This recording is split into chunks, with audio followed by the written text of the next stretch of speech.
Hello friends, welcome back to my YouTube channel English easy है। I am Himanshu Sinha and you already know about it. तो पिछले 3 videos में मैंने आपको पढ़ाया प्रेजेंट इंडेफिनिट टेंस, फिर डब्ल्यूएच वर्ड से कैसे हम प्रेजेंट इंडेफिनिट को यूज करके हम क्वेश्चंस बना सकते हैं या फिर कोई भी टेंस को यूज करके बना सकते हैं, इट इज जनरल, है ना। एंड फिर मैंने आपको पास्ट इंडेफिनिट पढ़ाया। अब today I am going to teach you all future indefinite tense. तो फ्यूचर इंडेफिनिट टेंस को कैसे पहचानते हैं, यू कैन सी हियर गा गे की। पर हाँ, फिर भी आपको थोड़ा सा निर्धारित करने आना चाहिए। मान लेते हैं ना कि हम बोल दिए क्या कि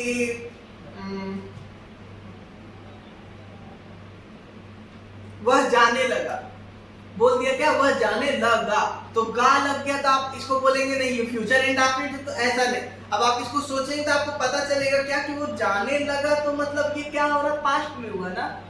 पर वो जाएगा ये क्या शो कर रहा है, हमारा फ्यूचर, नो डाउट, है ना। वो जाएगा मतलब हाँ लग रहा है कि ये काम फ्यूचर में होगा। तो इस तरह से आप थोड़ा सा ध्यान रखेंगे गागेगी का।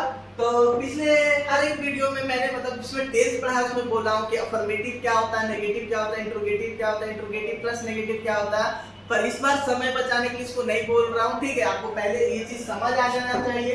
हर बार बोलता हूँ कि यही 4 से हमारा टेंस बनता है, सबका अलग अलग रूल होता है, ठीक है। तो यहाँ पे देखिए अफर्मेटिव का मैंने 2 सेंटेंस लिखा है, नेगेटिव का 2, इंट्रोगेटिव का 2, इंट्रोगेटिव प्लस नेगेटिव का भी 2 है शायद, हाँ 2 है। ओके, अब फिर उसका रूल लिखा हुआ तो बस उसको फॉलो करेंगे और बनते जाएगा हमारा। तो बात कर लेते हैं पहले हम अफर्मेटिव सेंटेंस का। तो अफर्मेटिव सेंटेंस का रूल देख लीजिए पहले कि सब्जेक्ट के साथ विल अथवा शैल लगाना, फिर गिवन और ऑब्जेक्ट। अब मैं बोलता हूँ फ्यूचर इंडेफिनिट बहुत इजी है क्योंकि आपको बस विल शैल को समझना और कुछ नहीं, वही फ्यूचर को शो करता है। ओके, तो अब आप बोलेंगे नहीं विल शैल कैसे समझना है, इसको में भी तो एगो है कि इसको भी चुनना पड़ेगा, इसको भी चुनना पड़ेगा, ऐसा कुछ नहीं है, इजी है। देखें आई और बी के साथ बस सेल लगता है, आपको याद रखना है, और बाकी सब सब्जेक्ट के साथ विल लगता है ना। आई बी के साथ सेल लगता है, इसको ऐसे बोल सकते हैं कि फर्स्ट पर्सन को, फर्स्ट पर्सन के साथ भी हमारा सेल लगता है, फर्स्ट पर्सन आई बी ही होते हैं, ठीक है। और आप याद रख सकते हैं ना कि सबके साथ हम विल लगा लेंगे तो भी चलेगा, मतलब आई बी के साथ भी हम विल लगा सकते हैं। अभी क्या है ना, हमारे इंग्लिश में शैल का यूज करना लोग छोड़ दिए मॉडर्न इंग्लिश में, तो सबके साथ अब विल लगाए तो भी चले। तो जैसे याद रखें, आप इस तरह से भी याद रख सकते हैं, इस तरह से भी। आई फॉलो दिस वन, सबके साथ विल लगा देता हूँ, टेंशन ही नहीं रहता। ओके, तो देखिए, तो हमारे ये क्लियर हो गया, आई बी के साथ शैल लगेगा, बाकी सब्जेक्ट के साथ विल, या फिर सबके साथ विल लगा दीजिए। और यहाँ पे देखने वाला बात क्या है, क्या इजी बात है कि हर एक में मतलब अफर्मेटिव हो चाहे नेगेटिव हो, इंट्रोगेटिव हो चाहे इंट्रोगेटिव प्लस नेगेटिव हो, सब में आप देखिएगा ना क्या कि गिवन का ही प्रयोग करना है। तो इसमें थोड़ा डिफिकल्ट हमारा कम हो जाता है ना, मुसीबत कम हो जाता है हमारा गिवन के कारण। तो अब बात कर लेते हैं, जैसे मैं कल तुमसे मिलूंगा ना, तो मैं का आई हो गया, विल लगा दिए, टेंशन ही नहीं लेना, सबके साथ विल लगा देंगे, है ना। मीट, मिलना का मीट होता है, तुमसे का यू हो जाएगा, और कल का क्या होगा, टुमारो। तो I will meet you tomorrow, वह एक गायक बनेगा तो वह का ही विल लगा दिए बिना कुछ सोचे समझे, है ना। बिकम, बनना का बिकम होता है, बनना और होना करके, तो he will become a singer. उसके बाद हम बात कर लेते हैं नेगेटिव का। तो सब्जेक्ट के साथ विल सेल लगाना, V1 और ऑब्जेक्ट, हाँ, और सब्जेक्ट के साथ विल लगाना, V1 और ऑब्जेक्ट, ऐसे भी याद रखे, हाँ, दोनों चलेगा। नेगेटिव की बात कर लेते हैं, तो वह कुछ वे लोग कुछ नहीं खरीदेंगे। अब देखिए नेगेटिव में क्या करना है ना, विल सेल के साथ बस नॉट लगा देना है, लेकिन विल सेल के साथ नॉट लगा के हम कॉन्ट्रैक्शन भी बना सकते हैं, मतलब छोटा कर सकते हैं। जैसे विल नॉट का वोंट होता है, सेल नॉट का शांत होता है, ठीक है। तो दोनों आप कर सकते हैं ना, या तो विल नॉट लिखिए, सेल नॉट लिखिए, या तो वोंट शांत लिखिए, हाँ। जैसे दे लिखे, मुझे कॉन्ट्रैक्शन मतलब छोटा वाला ही पसंद है, ओके, तो इस तरह से लिखूंगा। तो वोंट सबके साथ लगा दे रहा है, ठीक है।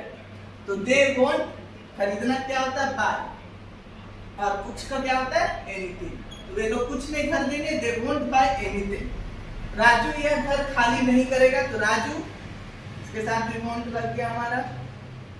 खाली करना क्या होता है, ब्रैकेट, और यह घर का दिस हाउस, तो Raju won't Venkat this house, मतलब राजू यह घर खाली नहीं करेगा। तो सब्जेक्ट के साथ क्या किया, बस विल नॉट, शैल नॉट, या फिर वोंट शांत, जैसे समझिए, है ना। फिर V1 लगाए ऑब्जेक्ट। इंट्रोगेटिव के लिए क्या करना है, बस सब्जेक्ट के पहले विल लगा देना है या शैल लगा देना है। तो मैंने तो बताया आपको सबके साथ विल लगाना है, तो मान लीजिए सबके साथ विल लगाना है, तो सब्जेक्ट के पहले बस हमको विल कर देना है। तो क्या तुम अंग्रेजी सीखोगे तो विल यू, है ना। और सीखना का क्या होता है, लर्न इंग्लिश। तो विल यू लर्न इंग्लिश, क्या तुम अंग्रेजी सीखोगे। यहाँ भी सीधा सीधा विल ही, अच्छा सी होगा ना, रहेगी, तो विल सी, रहना तो क्या होता है लीव, और यहाँ का हियर, तो विल सी लीव हियर। तो will shell subject V1 object question mark, हमको बस सब्जेक्ट के पहले विल शैल यूज कर देना।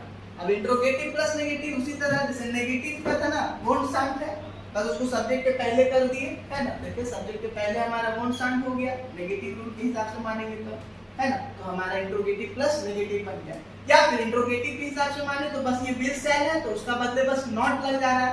हम ऐसे भी लिख सकते हैं इस रूल को कि विल लगेगा, ओ माय हैंडराइटिंग, शैल लगेगा, उसके बाद सब्जेक्ट लगेगा, फिर नॉट लगेगा, V1 और ऑब्जेक्ट। मतलब नॉट को अगर आपको बाहर करके लिखना तो सब्जेक्ट के बाद लिखना होगा, ओके।